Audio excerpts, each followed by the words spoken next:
Okay, ഞാൻ പറഞ്ഞത് പിന്നെ ഒരു മൈക്രോൺ എന്ന് പറയുന്നത് മൈക്രോ എന്ന് പറഞ്ഞാൽ 1000 എന്നാണ് അർത്ഥം.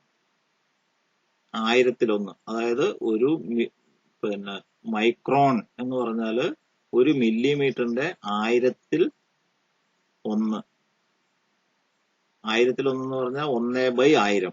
1/1000 മില്ലിമീറ്റർ. 1/1000 മില്ലിമീറ്റർ എന്ന് പറഞ്ഞാല് 0.001 മില്ലിമീറ്റർ.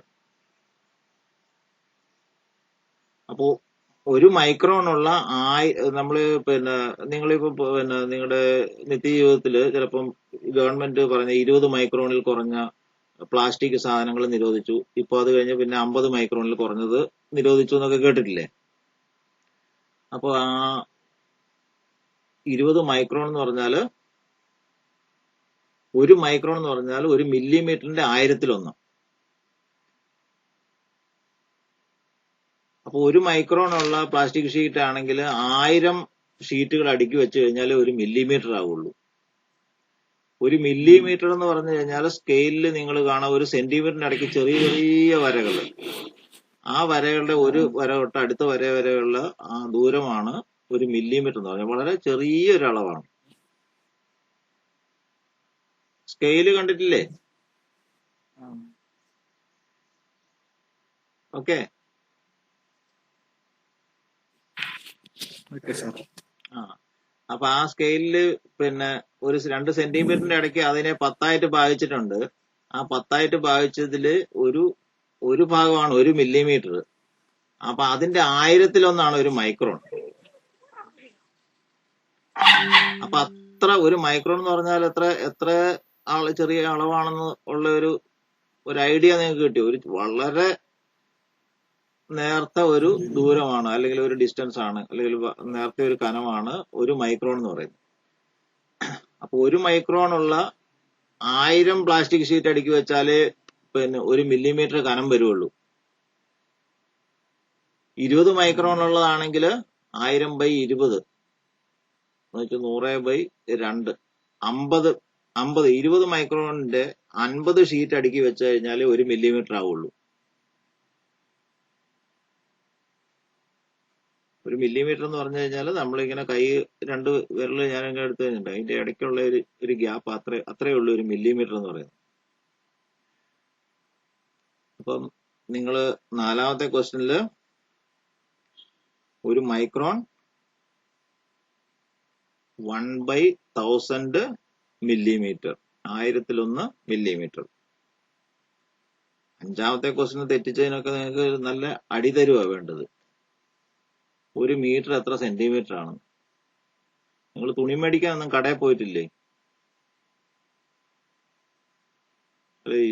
മീറ്ററിന് അളന്ന് മേടിക്കുന്ന ഒരു സാധനങ്ങളും നിങ്ങൾ മേടിച്ചിട്ടില്ല.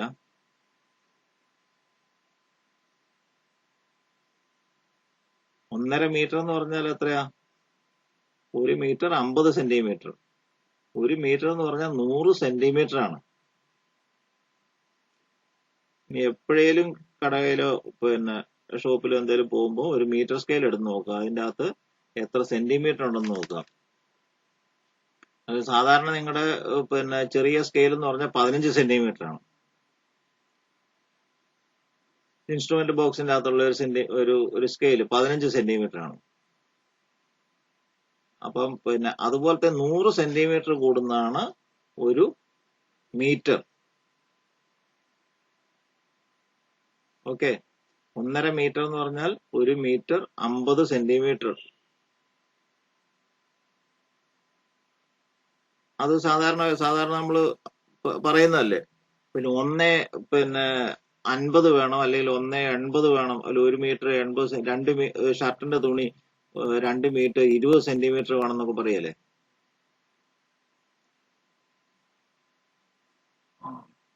രണ്ട് മീറ്റർ 20 സെന്റിമീറ്റർ എന്ന് പറഞ്ഞു കഴിഞ്ഞാൽ എത്രയാ? 2.2 മീറ്റർ. അപ്പൊ ഒരു മീറ്റർ എന്ന് പറയുന്നത് 2.2 മീറ്റർ എന്ന് പറഞ്ഞാൽ 2 മീറ്റർ 20 സെന്റിമീറ്റർ. 2.5 മീറ്റർ എന്ന് പറഞ്ഞാൽ 2.5 മീറ്റർ എന്ന് വെച്ചാൽ 2 മീറ്റർ 50 സെന്റിമീറ്റർ. 2 മീറ്റർ 100 സെന്റിമീറ്റർ ആകുമ്പോൾ 3 മീറ്റർ ആയി. ഷിനു മനസ്സിലാവുന്നുണ്ടോ? ഷിനു ജോസഫ്, വീഡിയോ ഓഫാക്കി. അപ്പം പിന്നെ ഈ യൂണിറ്റ്സ് എന്ന് പറയുന്നത് നമ്മുടെ നിത്യജീവിതത്തിൽ വളരെ ആവശ്യമുള്ള ഒരു കാര്യങ്ങളാണ്, ബേസിക് ആയിട്ടുള്ള കാര്യങ്ങളാണ്. നിങ്ങളത് നിങ്ങൾക്ക് അറിയണം എന്ന് ആഗ്രഹിച്ച് പിന്നെ അതിനെ മനസ്സിലാക്കാൻ ശ്രമിച്ചു കഴിഞ്ഞാൽ ഇത് സിമ്പിൾ ആണ്. അല്ലാണ്ട് ആ പട്ടിക കാണാപ്പാടം പഠിക്കലല്ല. പിന്നെ 1 ഇഞ്ച് 2.54 സെന്റിമീറ്റർ ആണെന്ന് പറഞ്ഞു. അപ്പൊ ഒരടി എത്ര സെന്റിമീറ്റർ ആണെന്ന് കാണാൻ എന്ത് ചെയ്യണം? ഒരടി 12 ഇഞ്ചാണ്. 12നെ 2.54 കൊണ്ട് ഗുണിച്ചു കഴിഞ്ഞാൽ ഒരടി എത്ര സെന്റിമീറ്റർ ആണെന്ന് കിട്ടും? 30.48 സെന്റിമീറ്റർ കിട്ടും. 12 × 2.54. അപ്പൊ അങ്ങനെ അതിന്റെ ബേസിക് അളവുകൾ അല്ലെങ്കിൽ ബേസിക് കൺവേർഷൻ എന്ന് പറഞ്ഞാൽ എന്താ? ഒന്നിൽ നിന്നും മറ്റൊന്നിലേക്ക് മാറ്റുക, ഒരു സിസ്റ്റത്തിൽ നിന്നും മറ്റൊരു സിസ്റ്റത്തിലേക്ക് മാറുക, കൺവേർട്ട് ചെയ്യുക. അപ്പൊ ആ ഒരു കൺവേർഷൻ പഠിച്ചു കഴിഞ്ഞാൽ അതിന്റെ ഗുണിതങ്ങളായിട്ടുള്ള മറ്റ് കൺവേർഷനുകൾ നമുക്ക് അതിൽ നിന്ന് തന്നെ കണ്ടുപിടിക്കാം. ഓക്കെ. അപ്പൊ ഇപ്പൊ ഞാനിന്ന് ഇട്ട ചോദ്യം എന്ന് പറയുന്നത് ഏറ്റവും ബേസിക് ആണ്. ഒരു മീറ്റർ 100 സെന്റിമീറ്റർ ആണെന്ന് പറഞ്ഞത് നിങ്ങൾക്ക് അറിയില്ല എന്ന് പറയുന്നത് ഇച്ചിരി മോശമാണ്.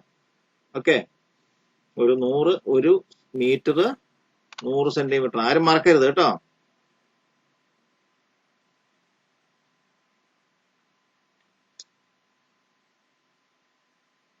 അപ്പൊ അങ്ങനെയാണ് അരുൺ ജോസഫിനാണ് പിന്നെ 5 ചോദ്യത്തില് 4 ചോദ്യവും കറക്റ്റ് ആയിരിക്കും. പിന്നെ അത് കഴിഞ്ഞ് താഴെ ആൾക്കാർ അത് തന്നെ കോപ്പി ചെയ്തിട്ടുണ്ട്. എന്നാലും താഴെ കോപ്പി ചെയ്ത ആൾക്കാരും ഈ 4ാമത്തെ ക്വസ്റ്റ്യൻ എന്നിട്ടും കറക്റ്റ് ചെയ്തിട്ടില്ല. 4ാമത്തെ ക്വസ്റ്റ്യൻ ഏതായിരുന്നു?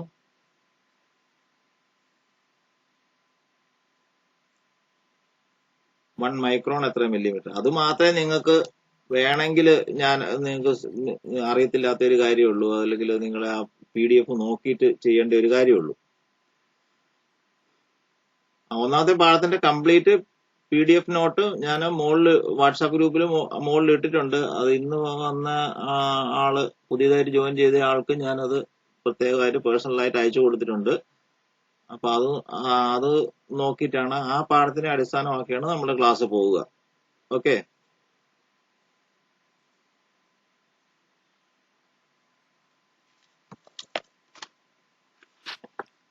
അപ്പൊ ഞാൻ ഈ ക്ലാസ് ടൈം അല്ലാത്ത സമയത്ത് കുറച്ച് പ്രോബ്ലംസ് ഞാൻ പിന്നെ ഗ്രൂപ്പിലിടും.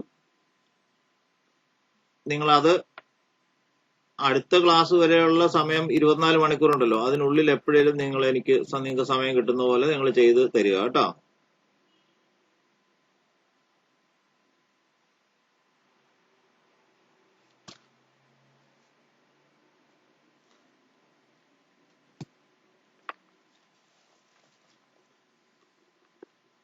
ചെയ്തിട്ട് എനിക്ക് പേഴ്സണലായിട്ട് അയച്ചാൽ മതി. അത് ഞാൻ ഗ്രൂപ്പിൽ പറയാം. ഒരാള് ഗ്രൂപ്പിൽ ഇട്ട് കഴിഞ്ഞു കഴിഞ്ഞാൽ പിന്നെ അതിന്റെ കോപ്പി മാത്രമേ ഗ്രൂപ്പിൽ പിന്നെ കാണുള്ളൂ.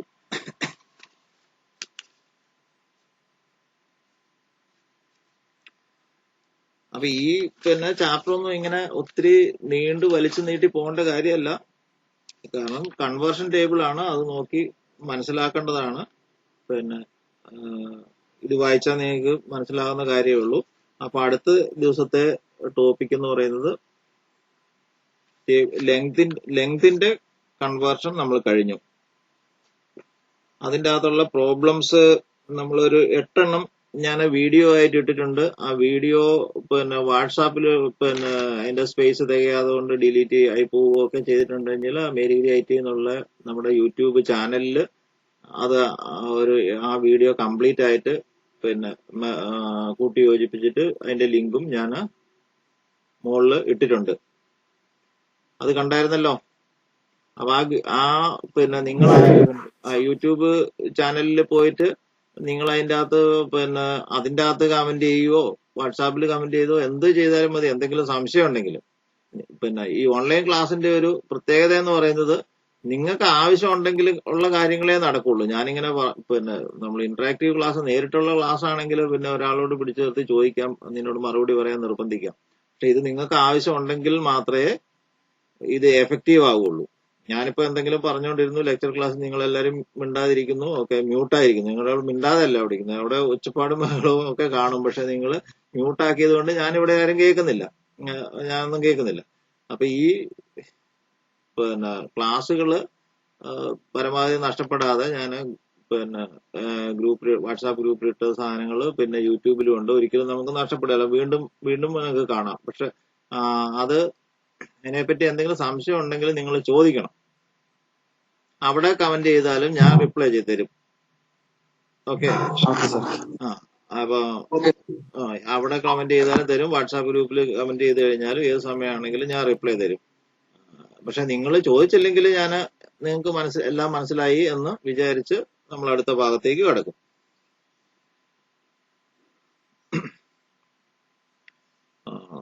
ദയവേത് പിന്നെ ഞാന് ഈ പഠിപ്പിച്ച പാർട്ടുകൾ നിങ്ങൾ പിന്നെ PDF ഫയൽ ഉണ്ടല്ലോ, ഒരു ചാപ്റ്ററിന്റെ മുഴുവനായിട്ട് ഞാനൊരു PDF ഫയലായിട്ട് മുകളിൽ ഇട്ടിട്ടുണ്ട്. അത് നിങ്ങൾ നിർബന്ധമായിട്ടും കുറച്ച് സമയമെടുത്ത് മനസ്സിരുത്തി അതൊന്ന് നോക്കണം. അതിനകത്ത് തീരെ ഒന്നും മനസ്സിലാകുന്നില്ലെങ്കിൽ അതും പറഞ്ഞോ, നിങ്ങൾക്ക് ഇതൊന്നും തിരിയുന്നില്ല സാറേ എന്ന് അങ്ങനെ അതും പറഞ്ഞോ, അതിന് കുഴപ്പമൊന്നുമില്ല. അപ്പൊ അവർക്ക് വേണമെങ്കിൽ ഞാൻ പ്രത്യേകമായിട്ട് തന്നെ പറഞ്ഞുതരാം.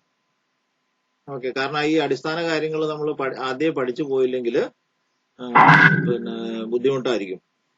Okay. Alex P Jose. Okay sir. Okay, thank you. അപ്പൊ ആ നീളത്തിന്റെ യൂണിറ്റുകൾ, ലെങ്തിന്റെ യൂണിറ്റുകൾ ബ്രിട്ടീഷ് സിസ്റ്റത്തിലും മെട്രിക് സിസ്റ്റത്തിലുമുള്ള യൂണിറ്റുകൾ തമ്മിലുള്ള കൺവേർഷനും വേണ്ടിയിട്ടുള്ള ടേബിൾ ആണ് നമ്മൾ എഴുതിയത്. അതിനുശേഷമുള്ള പ്രോബ്ലംസ് ആണ് നമ്മൾ ചെയ്തത്. കുറച്ച് പ്രോബ്ലംസ് എക്സസൈസ് പിന്നെ അതിനുശേഷമുണ്ട്.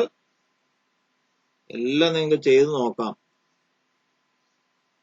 അപ്പൊ നിങ്ങൾ പിന്നെ ഒരു കാര്യം ചെയ്ത്, നിങ്ങൾ ഒരു ചോദ്യം അതിന്റെ അകത്ത് എക്സസൈസ് ഇതിന്റെ അകത്ത് പിന്നെ ഫുള്ളായിട്ട് ചെയ്തിട്ട് ഇടാത്ത ക്വസ്റ്റ്യനുകളുണ്ട്. ഏതെങ്കിലും ഒരു ചോദ്യം നിങ്ങൾ സെലക്ട് ചെയ്തിട്ട് നിങ്ങൾ അത് ചെയ്യാൻ നോക്കിയിട്ട് അത് നിങ്ങൾക്ക് മനസ്സിലാവുന്നില്ലെങ്കിൽ എന്നോട് ചോദിക്കും. നിങ്ങളും കൂടെ കുറച്ച് ഇനീഷ്യേറ്റ് ചെയ്ത് കഴിഞ്ഞാൽ, അല്ലെങ്കിൽ 20 ചോദ്യങ്ങളുണ്ട്, 1 വേർഡ് ക്വസ്റ്റ്യൻസ്. അപ്പൊ അതിന്റെ അകത്ത് ഏതെങ്കിലും ഒരു, നിങ്ങൾ കണ്ണും പൂട്ടിയിട്ട് ഏതെങ്കിലും ഒരു എണ്ണത്തിൽ കുത്തിയിട്ട് അത് പിന്നെ ചെയ്യാൻ നോക്കുക. ചെയ്തിട്ട് മനസ്സിലാകുന്നില്ലെങ്കിൽ നിങ്ങൾ എന്നോട് വാട്സാപ്പിൽ അല്ലെങ്കിൽ പിന്നെ ഗ്രൂപ്പിൽ പറ്റുമെങ്കിൽ ഗ്രൂപ്പിൽ പറഞ്ഞോ, നിങ്ങൾക്ക് നടക്കേണ്ട കാര്യമില്ല. അപ്പൊ ഒരാൾ ചോദിക്കുമ്പോൾ അത് എല്ലാവർക്കും കൂടെ മനസ്സിലാവുമല്ലോ. അപ്പൊ അതിനെക്കുറിച്ച് എല്ലാവർക്കും ആയിട്ട് ഡിസ്കസ് ചെയ്യാം. ഇനി നമ്മൾ അതുകൊണ്ട് ഇനി പിന്നെ കൂടുതൽ പറയേണ്ടതില്ലല്ലോ. അപ്പൊ അടുത്ത പാർട്ടിലേക്ക് കിടക്കാം. അടുത്തത് മാസ് എന്ന് പറഞ്ഞാൽ എന്താ? പിണ്ഡം, അല്ലെങ്കിൽ ഒരു വസ്തുവിന്റെ സ്ഥിതി ചെയ്യാൻ ആവശ്യമായ സ്ഥലമാണ്, അല്ലെങ്കിൽ അതിന്റെ വോളിയം. പിന്നെ mass is equal the quantity of substance contained in A matter. Quantity of matter contained in A substance, അതാണ് മാസ് എന്ന് പറയുന്നത്. ഒരു വസ്തുവിൽ അടങ്ങിയിരിക്കുന്ന പദാർത്ഥത്തിന്റെ അളവാണ് മാസ്. ഭാരം ഇത്ര കിലോഗ്രാം. അപ്പൊ കിലോഗ്രാം, പൗണ്ട്, 5 അതുപോലെ പിന്നെ ഔൺസ്, കിലോഗ്രാം, മില്ലിഗ്രാം, കിൻഡല്, ടണ്ണ് എന്നൊക്കെ പറയല്ലേ നമ്മള് ഭാരത്തിന്റെ യൂണിറ്റുകൾ. അപ്പൊ ആ യൂണിറ്റുകളെ പറ്റിയാണ് അടുത്ത സ്റ്റെപ്പിൽ നമ്മൾ ടേബിൾ ഫോർ മാസ് അടുത്ത ദിവസം നിങ്ങൾ നോട്ടിൽ എഴുതുക. ടേബിൾ ഫോർ മാസ്, അത് 3-ാമത്തെ പേജില് ടേബിൾ ഫോർ മാസ് എന്ന് പറയുന്ന പിന്നെ കുറച്ച് കാര്യങ്ങളുണ്ട്. ഞാൻ വേണമെങ്കിൽ അതിന് മാർക്ക് ചെയ്ത് ഞാൻ ഇടാം. പക്ഷെ നിങ്ങൾക്ക് പിന്നെ നിങ്ങൾ ഒരു ക്ലാസ്സിൽ ഇരിക്കുമ്പോൾ എപ്പോഴും പിന്നെ ഒരു ചെറിയൊരു നോട്ട്ബുക്കും പിന്നെ ഒരു പേനയും കൊണ്ടേ ഇരിക്കാവുള്ളൂ. ഞാൻ എന്താ പറയുന്ന കാര്യങ്ങളൊന്ന് പിന്നീട് മറന്നു പോകും. അതുകൊണ്ട് അതൊന്ന് കുറിച്ചു വെക്കണം. അപ്പൊ അതിനുവേണ്ടി ഇപ്പൊ ഈ ടേബിൾ ഫോർ മാസ് എന്നുള്ള പാർട്ടാണ് ഇനി നിങ്ങൾ നോട്ട്ബുക്കിൽ എഴുതേണ്ടത്. ആദ്യത്തെ ടേബിൾ ഫോർ ലെങ്ത് എഴുതി, അത് നോട്ട് എഴുതി, അതിന്റെ പ്രോബ്ലംസ് ഞാനൊരു 8-9 പ്രോബ്ലംസ് സോൾവ് ചെയ്യുന്നതിന്റെ വീഡിയോ അല്ലെങ്കിൽ അതിനെക്കുള്ള എക്സ്പ്ലനേഷൻ വീഡിയോ ഇട്ടിട്ടുണ്ട്. അത് നിങ്ങൾക്ക് നോട്ട്ബുക്കിലേക്ക് പകർത്തി എഴുതാം. പിന്നെ അതിനുശേഷം എക്സസൈസ് ഉണ്ട്. ആൻസർ ഇല്ലാത്ത 20 ചോദ്യങ്ങളുണ്ട്. ആ ചോദ്യങ്ങൾ നിങ്ങൾ ഒരു ഇടയ്ക്കുന്ന ഒരു 3-4 എങ്കിലും എടുത്തിട്ട് നിങ്ങൾ ചെയ്യാൻ ശ്രമിക്കുക. സംശയം ഉണ്ടെങ്കിൽ ചോദിക്കുക. അത് കഴിഞ്ഞ് നമ്മൾ ടേബിൾ ഫോർ മാസ് എന്നുള്ള പാർട്ടിലേക്ക് കടക്കുകയാണ്. ആ ടേബിൾ ഫോർ മാസ് എന്നുള്ള പാർട്ട് നിങ്ങൾ പിന്നെ നോട്ട്ബുക്കിൽ നോട്ടായിട്ട് എഴുതണം. അതിൻ്റെ അത് തുടക്കം മുതൽ ഞാൻ ഒന്ന് വായിക്കാം. പിന്നെ സാധാരണ നമ്മൾ ഉപയോഗിക്കുന്ന മാസിന്റെ യൂണിറ്റുകളാണ് ഗ്രാം, കിലോഗ്രാം, ക്വിന്റൽ, ടൺ. ഇതൊക്കെ മെട്രിക് സിസ്റ്റത്തിൽ വരുന്നതാണ്. ബ്രിട്ടീഷ് സിസ്റ്റത്തിൽ വരുന്നതാണ് പിന്നെ ഔൺസ്, പൗണ്ട്, സ്റ്റോണ്, ക്വാർട്ടർ എന്നൊക്കെ പറഞ്ഞിട്ട് കുറച്ച് യൂണിറ്റുകളുണ്ട്. അത് അതിൻ്റെ അകത്ത് കൊടുത്തിരിക്കുന്നുണ്ട്. അത് മെട്രിക് സിസ്റ്റവും ബ്രിട്ടീഷ് സിസ്റ്റവും തമ്മിലുള്ള കൺവേർഷൻ, അത് തമ്മിലുള്ള ബന്ധം അടുത്ത കോളത്തിൽ കൊടുത്തിട്ടുണ്ട്. അപ്പൊ അങ്ങനെ ആ ഒരു 3 ടേബിൾ ആയിട്ടാണ് അതിൻ്റെ അകത്ത് നിങ്ങളുടെ ടെക്സ്റ്റിന്റെ അകത്ത് കൊടുത്തിരിക്കുന്നത്. മില്ലിഗ്രാം, 10 മില്ലിഗ്രാം ഒരു സെന്റിഗ്രാം, 10 സെന്റിഗ്രാം ഒരു ഡെസിഗ്രാം, 10 ഡെസിഗ്രാം ഒരു 10 ഡെസിഗ്രാം ഒരു ഗ്രാം, 10 ഗ്രാം ഒരു ഡെക്കാഗ്രാം, 10 ഡെക്കാഗ്രാം ഒരു ഹെക്ടാഗ്രാം, 10 ഹെക്ടാഗ്രാം ഒരു കിലോഗ്രാം. അതൊക്കെ അവിടെ നിൽക്കട്ടെ. അത് 10ന്റെ ഗുണിതങ്ങളായി വരുന്ന കൺവേർഷനുകളാണ്. ഞാൻ ചോദിക്കാം, ഒരു കിലോഗ്രാം എത്ര ഗ്രാം ആണ്? ആരെങ്കിലും അൺമ്യൂട്ട് ചെയ്തിട്ട് പറ. Okay, congratulation, thank you. അപ്പൊ 1000 ഗ്രാം ആണ് ഒരു കിലോഗ്രാം. ഇപ്പം അതിന്റെ അകത്ത് നമ്മൾ ടെക്നിക്കലായിട്ട് പഠിക്കുമ്പം പിന്നെ അതിന്റെ അകത്ത് 3 സ്റ്റെപ്പായിട്ടാണ് പറയാ. മില്ലിഗ്രാം, സെന്റിഗ്രാം, ഡെസിഗ്രാം. ഗ്രാമിന്റെ 1000-ലൊന്നാണ് മില്ലിഗ്രാം, 100-ലൊന്നാണ് സെന്റിഗ്രാം, 10-ലൊന്നാണ് സെന്റിഗ്രാം, 100-ലൊന്നാണ് ഡെസിഗ്രാം. അപ്പൊ പിന്നെ ഒരു സ്റ്റെപ്പിലാണ് നമ്മുടെ ടേബിളിൽ കൊടുത്തിരിക്കുന്നത്. എങ്കിലും നമുക്ക് അതിന്റെ ഒന്നും ആവശ്യമില്ല. എന്നാലും ഈ പിന്നെ ടേബിള് എഴുതുന്ന കൂട്ടത്തിൽ നമുക്ക് മനസ്സിലിരിക്കേണ്ട കാര്യമാണ് 1000 ഗ്രാം ആണ് ഒരു കിലോഗ്രാം. അപ്പൊ ഒരു കിൻഡൽ എന്ന് പറഞ്ഞാലോ എത്ര കിലോയാ?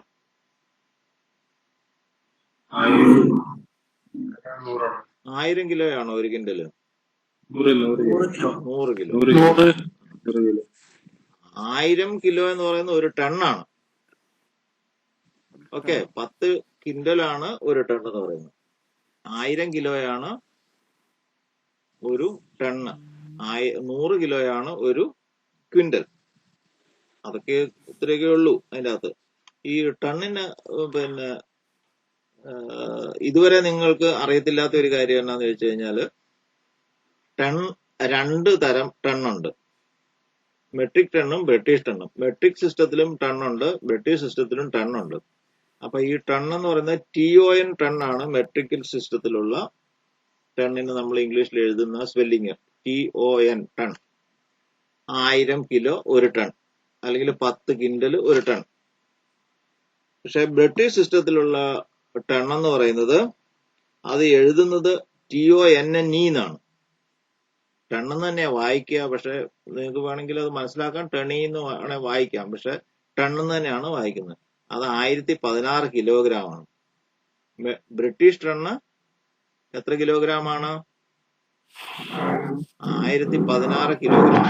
അത് ഈ പിന്നെ പൗണ്ട്, ഇതിന്റെയൊക്കെ സ്റ്റോണ്, ക്യൂബിക് വെയിറ്റ്, ഇതിന്റെയൊക്കെ കൺവേർഷൻ ആയിട്ട് വരുന്നതാണ്.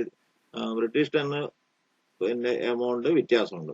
അതുകൊണ്ട് നമ്മൾ ഈ വാർത്തയിലൊക്കെ കേൾക്കത്തില്ലേ, 1000 മെട്രിക് ടൺ അരി ഇറക്കുമതി ചെയ്തു എന്നൊക്കെ. മെട്രിക് എന്ന് പ്രത്യേകിച്ച് എടുത്ത് പറയാറുണ്ട്. ശ്രദ്ധിച്ചിട്ടില്ലേ? അപ്പൊ ആ മെട്രിക് ടൺ ആണ് 1000 കിലോ എന്ന് പറയുന്നത്. ബ്രിട്ടീഷ് ടണ്ണ് കിലോഗ്രാമിൽ വ്യത്യാസമുണ്ട്. ബ്രിട്ടീഷ് ടണ്ണും മെട്രിക് ടണ്ണും തമ്മിൽ വ്യത്യാസമുണ്ട്.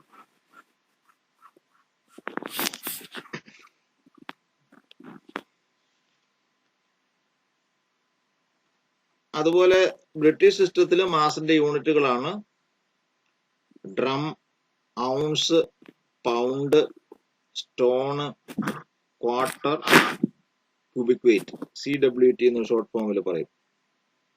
അതിന് കുറച്ച് നമ്മൾ അത്ര ലോജിക്കലായിട്ടുള്ള അല്ല, ഒരു കുറച്ച് ഓർത്തിരിക്കേണ്ട ചില കൺവേർഷനാണ്. 16 ഡ്രം ഒരു ഔൺസ്, 16 ഔൺസ് ഒരു പൗണ്ട്. നിങ്ങൾ ചിലപ്പോ ഈ ഇതൊക്കെ വായിക്കുന്നവരാണെങ്കിൽ കാണാം, ഇത്ര ഔൺസ് സ്വർണം ഗ്രാമിന് ഇത്ര, ഔൺസിന് ഇത്ര എന്നൊക്കെ പറഞ്ഞിട്ട് ഒക്കെ കാണാം. ഇതിപ്പോഴും ലോകത്ത് പല സ്ഥലങ്ങളിലും ഉപയോഗിക്കപ്പെടുന്ന യൂണിറ്റുകളാണ്. സ്റ്റോണ് 14 പൗണ്ട് ആണ് ഒരു സ്റ്റോണ്, 2 സ്റ്റോൺ ആണ് ഒരു ക്വാർട്ടർ, 4 ക്വാർട്ടർ ആണ് ഒരു ക്യൂബിക് വെയിറ്റ്, 20 ക്യൂബിക് വെയിറ്റ് ആണ് ഒരു ടൺ. അതായത് TON metric ton. Metric ton എന്ന് പറഞ്ഞാൽ 20 ക്യൂബിക് വെയിറ്റ് ആണ്. അപ്പൊ അതും കിലോഗ്രാമിലേക്ക് മാറ്റുമ്പോൾ 1016 കിലോഗ്രാം ആണ്. അപ്പം അത് നമ്മൾ ഈ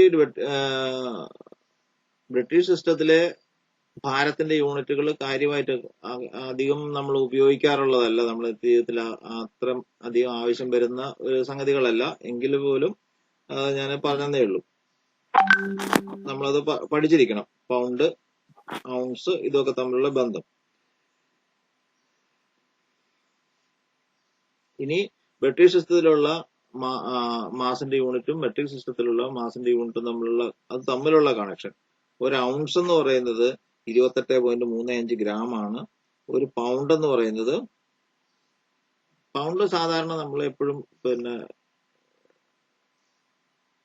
നമ്മൾ നിത്യജീവിതത്തിൽ ഉപയോഗിക്കുന്ന ഒരു പദമാണ്, അല്ലെങ്കിൽ അങ്ങനെയുള്ള ഒരു യൂണിറ്റ് ആണ് പൗണ്ട്. ഒരു പൗണ്ട് എന്ന് പറഞ്ഞാൽ 0.4536 കിലോഗ്രാം. അതായത് അര കിലോയിൽ സ്വല്പം കുറവാണ്, 450 ഗ്രാം ഉണ്ടാവും ഒരു പൗണ്ട്. ഒരു ഐഡിയ കിട്ടിയോ? ഒരു പൗണ്ട് എന്ന് പറഞ്ഞാല്, പൗണ്ട് എന്ന് കേട്ടിട്ടില്ല, വാക്ക് കേട്ടിട്ടില്ലേ? ഭാരത്തിന്റെ യൂണിറ്റ് ആണെന്ന് അറിയാമല്ലോ. അപ്പൊ ഒരു പൗണ്ട് എന്ന് പറയുന്നത് 4536 കിലോഗ്രാം. 0.45 എന്ന് പറഞ്ഞാല് 0.5 എന്ന് പറഞ്ഞാൽ അര കിലോഗ്രാം ആണ്. 0.45 അര കിലോഗ്രാമിൽ 453 ഗ്രാം ഒരു പൗണ്ട് എന്ന് പറയുന്നത്. വേണേ കുറിച്ച് വെച്ചോ. അപ്പൊ അതൊക്കെ ഇമ്പോർട്ടന്റ് ആയിട്ടുള്ള കാര്യമാണ്. ഒരു പൗണ്ട് 453.6 ഗ്രാം, അല്ലെങ്കിൽ 454 ഗ്രാം എന്ന് എഴുതിയാലും കുഴപ്പമില്ല. 454 ഗ്രാം. അപ്പൊ അതാണ് ഒരു പൗണ്ടും നമ്മുടെ മെട്രിക് സിസ്റ്റത്തിലുള്ള ഭാരവും തമ്മിലുള്ള ഒരു റിലേഷൻ. ഇനി ഒരു കിലോഗ്രാം എന്ന് പറയുമ്പോ അപ്പൊ എത്രയാ? ഒരു കിലോഗ്രാം 1/4.536 2.205 പൗണ്ട് ആണ്. ഒരു കിലോഗ്രാമില് 2 പൗണ്ടില് സ്വല്പം കൂടുതൽ വരും. ഒരു പൗണ്ട് എന്ന് പറഞ്ഞാൽ അര കിലോയിൽ താഴെ. പറഞ്ഞ മനസ്സിലായോ? ഒരു പൗണ്ട് അര കിലോയിൽ താഴെ. അപ്പൊ ഒരു കിലോ എത്ര പൗണ്ട് ആയിരിക്കും? 2 കിലോയിൽ സ്വല്പം കൂടുതലായിരിക്കും. ഓക്കെ, ആ ഒരു ഇത് ഓർത്താ മതി. അതിന്റെ പട്ടിക അവിടെ കൊടുത്തിട്ടുണ്ട്, ഒന്ന് നോക്കുക. ഒരു കിലോഗ്രാം 2.205 പൗണ്ട് ആണ്. ഇനി ബ്രിട്ടീഷ് സിസ്റ്റത്തില് 1 ടൺ എന്ന് പറയുന്നത് 2240 പൗണ്ട് ആണ്. അതായത് 1 ടൺ എന്ന് പറഞ്ഞാൽ 2204 പൗണ്ട്. ഒരു ton is equal to 1016 kg. ഇതാണ് മാസിന്റെ യൂണിറ്റിന്റെ കൺവേർഷനുകള്. അതിന്റെ താഴെ കൺവേർട്ട് ചെയ്യാനുള്ള കുറച്ച് പ്രോബ്ലംസ് ഇട്ടിട്ടുണ്ട്. ഞാൻ ഇവിടെ ഒന്ന് കാണിക്കാമെന്ന് നോക്കട്ടെ.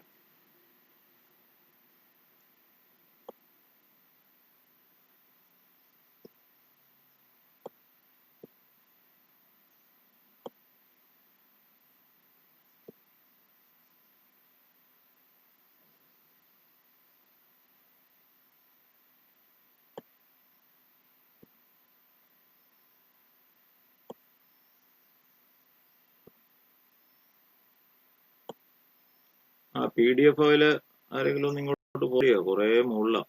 നോക്കട്ടെ.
ഓക്കെ, ഇപ്പൊ ആ നോട്ട് കാണുന്നുണ്ടോ?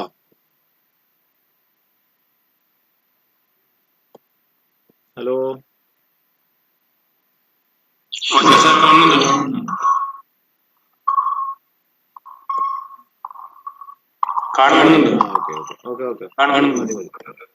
യൂണിറ്റ്സ് ആൻഡ് മെഷർമെന്റ്സിൽ നമ്മൾ കൺവേർഷൻ ടേബിൾ ഫോർ ലെങ്ത് അത് എഴുതാൻ പറഞ്ഞു. അത് കഴിഞ്ഞിട്ട് ഈ മോഡൽ ക്വസ്റ്റ്യൻസ് കണ്ടു.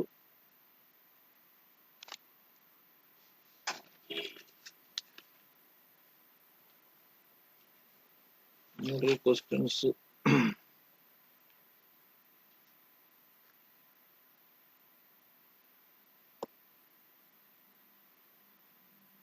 നമ്മൾ ഇന്ന് പഠിച്ചത് പിന്നെ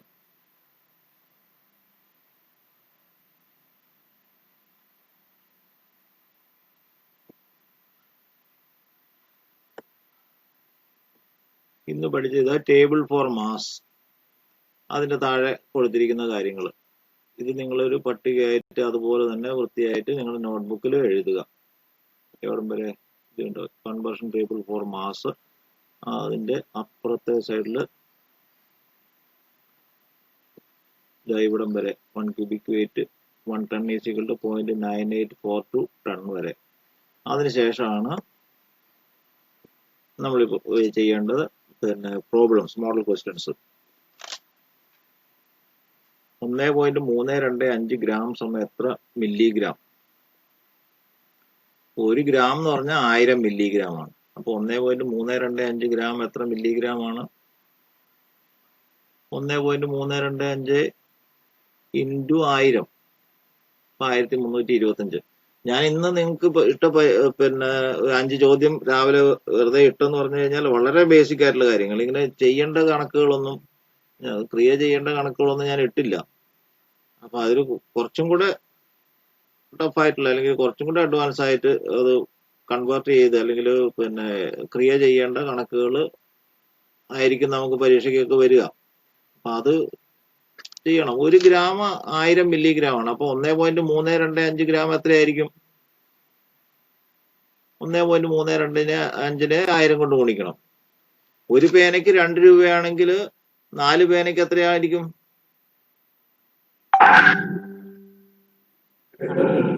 രണ്ട് പിന്നെ രൂപയെ 4 എണ്ണം ആവുമ്പോൾ 4 കൊണ്ട് ഗുണിക്കണം. 2നെ 4 കൊണ്ട് ഗുണിക്കണം എന്ന് പറഞ്ഞ പോലെ 1 ഗ്രാം 1000 മില്ലിഗ്രാം ആണെങ്കിൽ 1.325 ഗ്രാം എത്ര മില്ലിഗ്രാം ആണെന്ന് അറിയണമെങ്കിൽ 1.325 ഇൻറ്റു 1000 കൊണ്ട് ഗുണിക്കുക. അപ്പൊ അങ്ങനെ ആണ് പിന്നെ കണക്ക് ചെയ്യുന്നത്. പിന്നെ രണ്ടാമത്തെ ക്വസ്റ്റ്യൻ 1 ടൺ ഈസിക്വൽ എത്ര kg? 1 ton 1000 kg. മൂന്നാമത്തെ ക്വസ്റ്റ്യൻ ഇങ്ങനെ ആണ് പിന്നെ ചോദ്യം. അത്ര വളരെ സിമ്പിൾ ആയിട്ടുള്ള, ചിലത് പിന്നെ ക്രിയ ചെയ്യേണ്ടതും ഉണ്ടാവും. ഇനി 544.06 പൗണ്ട് LB എന്നുള്ള ഈ സിമ്പിള് അതും കൂടെ ഒക്കെ നോക്കണം കേട്ടോ. നിങ്ങൾ ഈ ടേബിൾ എഴുതുമ്പോൾ LB എന്ന് പറഞ്ഞാൽ പൗണ്ട് എന്നുള്ളതിന്റെ സിമ്പിളാണ്. അത് എത്ര kg ആണ്? അപ്പൊ നിങ്ങൾ ടേബിളിലുണ്ട് 1 പൗണ്ട് 0.4536 kg ആണ്. അപ്പൊ 544.06 പൗണ്ട് എത്ര kg ആയിരിക്കും? 1 പൗണ്ട് എത്രയാണോ അതിനെ 544.06 കൊണ്ട് ഗുണിക്കണം. അപ്പൊ 0.4536 ഇൻറ്റു 544.6. അപ്പൊ എന്തോ കാണുന്നുണ്ടോ? ഞാൻ ഈ പിന്നെ നിങ്ങളെ സ്ക്രീനിൽ കാണുന്നില്ലേ ഈ ഞാൻ ഈ കഴ്സർ മൂവ് ചെയ്യിക്കുന്നത്? മൊബൈല് അനക്കാതെ ലാൻഡ്സ്കേപ്പിൽ പിടിച്ചു കഴിഞ്ഞാൽ വൃത്തിയായിട്ട് കാണാൻ പറ്റും. സൗണ്ട് കഴിയുമെങ്കിൽ നിങ്ങളൊരു ഹെഡ്ഫോൺ ഉണ്ടെങ്കിൽ ഹെഡ്ഫോൺ കുത്തിവെച്ച് കഴിഞ്ഞാൽ സൗണ്ട് കറക്റ്റ് ആയിട്ട് കേൾക്കാനും പറ്റും. അപ്പൊ അങ്ങനെയാണ്. പിന്നെ അതുപോലെ 1 ക്യൂബിക് വെയിറ്റ് എത്ര kg ആണ്? 3 ക്യൂബിക് വെയിറ്റ് എത്ര kg? 1 ക്യൂബിക് വെയിറ്റ് 50.8 kg ആണ്. അപ്പൊ 3 ക്യൂബിക് വെയിറ്റ് 50.8 × 3. അങ്ങനെ കൺവേർട്ട് ചെയ്യാനുള്ള പ്രോബ്ലംസ് ആണ്. അപ്പൊ ഈ സംഗതികൾ ഇത് ഞാൻ കട്ട് ചെയ്തിട്ട് ഞാൻ വേറെ ഗ്രൂപ്പിൽ ഇട്ടോളാം. ഈ 12 ചോദ്യത്തിന്റെ ആൻസർ നിങ്ങൾ നാളെ ഞായറാഴ്ച ആണല്ലോ, അപ്പോൾ നാളെയും കഴിഞ്ഞ് മറ്റന്നാൾ തിങ്കളാഴ്ച ഞാൻ 10 മണിക്ക് അല്ലെങ്കിൽ 11 മണിക്ക് ക്ലാസ് തുടങ്ങുന്നതിന് മുമ്പായിട്ട് നിങ്ങൾ ഇത് ചെയ്തിട്ട് ഇനി ടൈപ്പ് ചെയ്യാനും ബുദ്ധിമുട്ടാണെങ്കിൽ നിങ്ങൾ ഒരു കടലാസിൽ എഴുതിയിട്ട് അതൊരു ഫോട്ടോ എടുത്തിട്ട് എനിക്ക് അയച്ചു തന്നാലും മതി. ഓക്കെ. ഈ 12 ചോദ്യങ്ങളല്ല, ഞാൻ ഇതിൽ നിന്നും ഈ ചോദ്യങ്ങളിൽ നിന്നും കഴിഞ്ഞ ദിവസം പഠിച്ച ലെങ്തിന്റെ യൂണിറ്റിൽ നിന്നുള്ള ചോദ്യങ്ങളിൽ നിന്നും ഇതിന്റെ അകത്ത് ചെയ്യാത്ത ചോദ്യങ്ങളിൽ ഒരു 10 എണ്ണം ഇടും. ഓക്കെ. ആ 10 എണ്ണത്തിന്റെ ആൻസർ നിങ്ങൾ ഒരു കടലാസിൽ ചെയ്തിട്ട് ചെയ്യണം. അപ്പൊ അതിന് കുറച്ച് പഠിക്കണം. അല്ലാണ്ട് ഒരാൾ ചെയ്തിട്ട് നിങ്ങൾ പിന്നെ അടുത്തയാൾക്ക് അയച്ചു കൊടുത്തിട്ട് അത് നോക്കിയിട്ട് എഴുതിയിട്ടൊന്നും അയക്കരുത് കേട്ടാ. അപ്പൊ എല്ലാരും ഒന്ന് അൺമ്യൂട്ട് ചെയ്തേ, നമുക്ക് ഒന്ന് നിർത്താം. 12 മണി കഴിഞ്ഞു, 12:10. മാസ് പിന്നെ ലെങ്തിന്റെ കഴിഞ്ഞു, മാസിന്റെ പിന്നെ കൺവേർഷൻ ടേബിൾ കഴിഞ്ഞു. ഇത് ഇത്രയേ ഉള്ളൂ. സാധാരണ നമ്മള് പിന്നെ ടേബിൾ എഴുതി കൊടുത്തു കഴിഞ്ഞാൽ അത്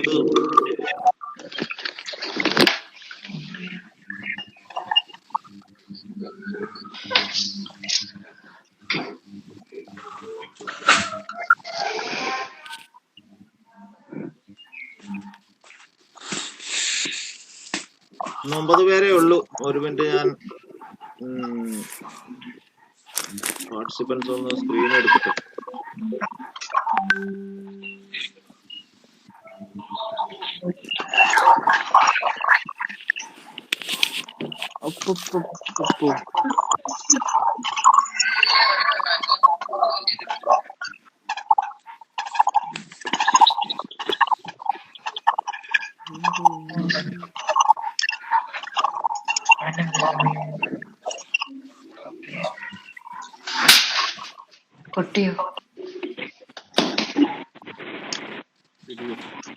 ഓക്കെ, സ്റ്റോപ്പ് ചെയ്യട്ടെ. തിങ്കളാഴ്ചത്തേന് ഒരു 10 ചോദ്യത്തിന്റെ ആൻസർ പിന്നെ ഒരു പേപ്പറിൽ നിങ്ങൾ ചെയ്തിട്ട് കണക്ക് ചെയ്തിട്ട് അത് ഒരു ഫോട്ടോ എടുത്തിട്ട് എനിക്ക് അയക്കണം. അതിനു മുമ്പ് ഞാൻ ഇന്ന് വൈകുന്നേരമോ നാളെയോ ഇടും. ഓക്കെ. ആർക്കെന്തെങ്കിലും ബുദ്ധിമുട്ടോ എന്തെങ്കിലും ഉണ്ടോ? പക്ഷെ ഇവര് എന്താണ്, കുറച്ചു പേര് ആൾക്കാർ ഓരോ ദിവസം ആൾ കുറഞ്ഞു വരാൻ പാടില്ല. അറ്റൻഡൻസ് ഉണ്ട്. അറ്റൻഡൻസ് ഇതിന്റെ ബേസിലാണ്, ഓരോ ദിവസത്തെ ഇതിന്റെ ബേസിൽ തന്നെയാണ് അറ്റൻഡൻസ് ഇടുക. ആ അറ്റൻഡൻസ് അനുസരിച്ച് തന്നെയാണ്. 80% ഹാജർ നിർബന്ധമാണെന്നുള്ളതൊക്കെ നിങ്ങൾക്ക് അറിയാമല്ലോ പരീക്ഷയ്ക്ക് എഴുതാൻ. ഇതെല്ലാം ഓരോ ആഴ്ചയും പിന്നെ നമ്മൾ അതിന്റെ റിപ്പോർട്ട് കൊടുക്കും. അറ്റൻഡൻസ് രജിസ്റ്ററിൽ എഴുതി കഴിഞ്ഞു കഴിഞ്ഞാൽ പിന്നെ മാറ്റാനൊന്നും പറ്റില്ല. എല്ലാവരോടും വരാൻ പറയണം കേട്ടോ.